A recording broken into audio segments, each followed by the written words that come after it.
एक जो global competition के लिए आप तैयार करते हैं, आपके पास आपका अपना विजन है, आपके पास एकदम one of the brightest officials की टीम है, ब्यूरोक्रेट्स की टीम है।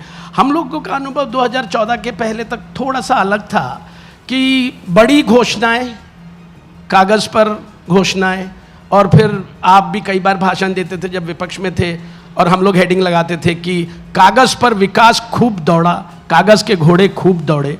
अब घोड़े एक्चुअल दौड़ने लगे हैं। एक बात जो आपसे हमें समझना है कि विकास जो नए युग में परिवर्तन हो रहा, जो आपने बताया है कि 14 सेक्टर्स हम ओपन कर रहे हैं, इसमें दो पहिए, महत्वपूर्ण दो पहिए। एक तो है कि सरकार अपने बल पर अपनी ओर से, which we can say it a public funding like that, वो और आपकी दिव्य दृष्टि से या आपकी एक दूरदृष्टि से हम उसको करते जा रहे हैं। दूसरा, व्हाट डू यू थिंक कि व्हाट आर कॉरपोरेट सेक्टर, यहाँ का बाकी लोग, ये जो पार्टिसिपेशन है, इसकी तरफ से आप क्या एक्सपेक्ट करते हैं? एक आप जब 14 सेक्टर्स पर बात करेंगे, जब 14 रिफॉर्म्स खोलेंगे, mix of public private partnership, नहीं आप, यानी मुझे आप लोगों को फिर एक चीज़ बताने में अच्छा लगता है, कई बार चीज़ें सर करते चलते हैं, हम लोग भी छापते जाते हैं, लेकिन आप लोग पढ़ पाते हैं नहीं पढ़ते, वो मुझे नहीं समझता। कई मुख्यमंत्री हैं, मैंने बहुत मुख्यमंत्री देखे, बहुत सारे लोग देखे, कुछ तो वॉर में बिजी रहते हैं, रूम कोई बनाता ही नहीं, और अगर कोई सीएम वॉर रूम बनाए तो एक बनाता है। हमारे सीएम सर ने परसों तीसरा वॉर रूम बना दिया, यानी वॉर 1 और वॉर 2 और स्पाई यूनिवर्स दो ही सोच पाए, और हमारे सीएम सर का वॉर 3 वॉर रूम बन चुका। सर कैसा, कितना काम कर रहे हैं आप? और कैसा, यानी what do you expect from us? नहीं, देखिए क्या है कि अगर हम लोग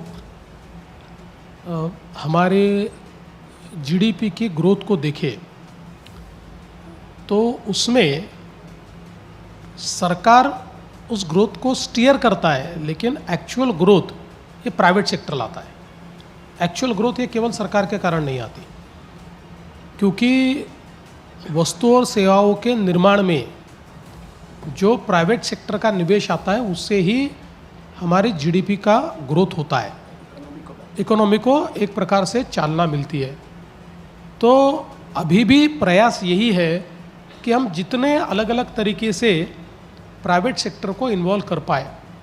अभी परसों मैं क्रेडाई के कार्यक्रम में गया था, और मैंने उनको ये कहा कि अगर मुझे 150 स्क्वायर किलोमीटर की तीसरी मुंबई तैयार करनी है, तो वहाँ पर लैंड एक्विजिशन के लिए अगर मैं पैसा कहीं से लाऊं, मैं कर्जा लूँ, तो मेरी बैलेंस शीट उसको सस्टेन नहीं कर पाएगी। तो मुझे इस काम को 10 साल में करना पड़ेगा।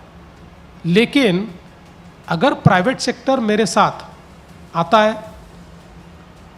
74% वो, 26% MMRDA, और वो अगर निवेश करता है, तो what we bring to the table, हम लोग सरकार को साथ में लाते हैं, तो एक्विजिशन आसान हो जाता है, टाइटल के प्रॉब्लम समाप्त हो जाते हैं, प्लानिंग के प्रॉब्लम समाप्त हो जाते हैं, काम तेज़ी से शुरू होता है, तो रियलाइजेशन फास्ट होता है। और आज दुनिया भर के फंड्स ये अपने देश में रियल इस्टेट में, इंडस्ट्री में आज पैसा लगा रहे हैं। फॉरेन फंड्स बहुत बड़े पैमाने पर लगा रहे हैं। उनके साथ टाइप कर अगर वो फंड्स लाते हैं, तो ये 150 स्क्वायर किलोमीटर में हम एक साथ 10 टाउनशिप चालू कर सकते हैं। इसका प्लान पद्धति से हम लोग विकास कर सकते हैं, तेज़ी के साथ हम लोग आगे बढ़ सकते हैं। एक हमने ऐसा प्रयोग ऑलरेडी MMRDA में किया जो सफल हुआ है।